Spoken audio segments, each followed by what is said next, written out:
23শে ফেব্রুয়ারি সুহাসিনী চা বাগানে বিজেপির সমাবেশ হতে চলেছে। সেই সমাবেশের আগে শিলিগুড়িতে এসে একাধিক ইস্যুতে মুখ খুললেন রাজ্যের বিরোধী দলনেতা Suvendu Adhikari.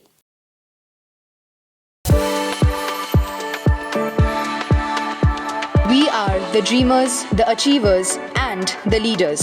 Come, join us today. বৃহস্পতিবার বিজেপির সাংগঠনিক জেলা কার্যালয়ে এসে শুভেন্দু অধিকারী বিভিন্ন ইস্যুতে তৃণমূলকে নিশানা করেন। হিন্দু ভোট কাটবো দিয়ে তৃণমূলকে রাখবো। সিপিএম এর বেঙ্গলের একটাই টার্গেট হচ্ছে 5% হিন্দু ভোট কাটবো। সিপিএম এর একটাই एजेंडा बेंगले हिंदू वोट काटबो और चोर तृणमूल के रखबो। एक गंदा आदमी है, वो लोग पाप कर रहा है। बंगाल की जनता इस लोग को सबक सिखाएगा और माफ नहीं करेंगे।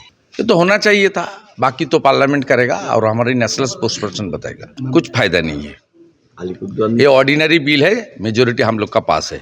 एनडीए बीजेपी का पास मेजोरिटी है, ये पारित हो जाएगा।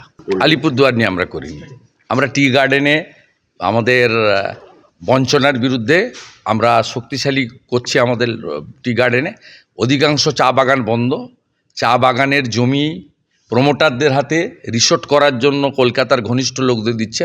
কলকাতার লোকেরা, দক্ষিণ কলকাতার লোকরা চা বাগান দখল করছে।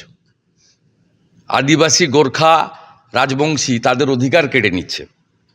আমরা চা বাগানে আমাদের মূলবাসীদের জন্য লড়াই করব এবং এখান থেকে 10,000-এর বেশি চা শ্রমিক আসামে গেছে চা বাগানে কাজ করতে মমতা ব্যানার্জির জন্য।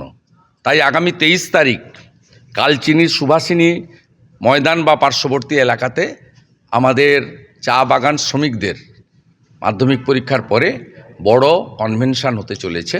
তার প্রস্তুতিতেই আজকে মিটিংয়ে মাননীয় এমএলএ বিশাল লামা, মাননীয় এমএলএ মনোজ ওরাও, মাননীয় এমএলএ পুনা ভাংরা, মাননীয় এমপি মনোজ টিগ্গা ছিল, ফ্লাইটের টাইম হওয়ার জন্য প্রথমে বেরিয়ে গেছেন।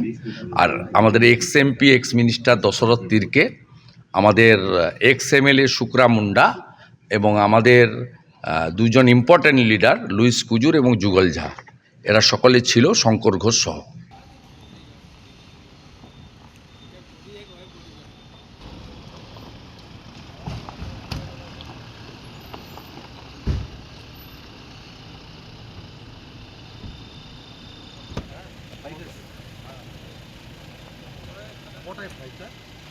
দুটো বিশ এই মাত্র